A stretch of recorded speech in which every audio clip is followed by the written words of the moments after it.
how to fix haven't received phone verification code.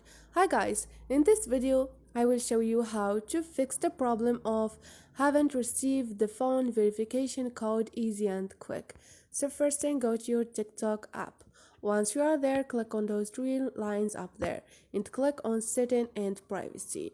Now scroll down and you're gonna find report a problem and wait for a second.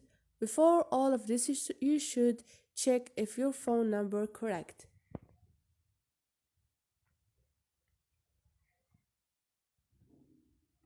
And now all you need to do is scroll down and click on manage account.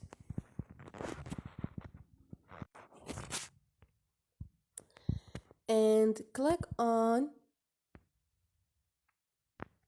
email and phone number, and you're gonna find haven't received phone verification code. Click on it, and here they tell you to select the correct country code and enter your phone number without country code and the perfect zero.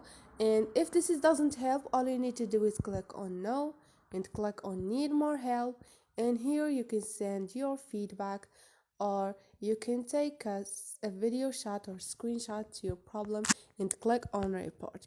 Easy and quick. Don't forget to subscribe and like.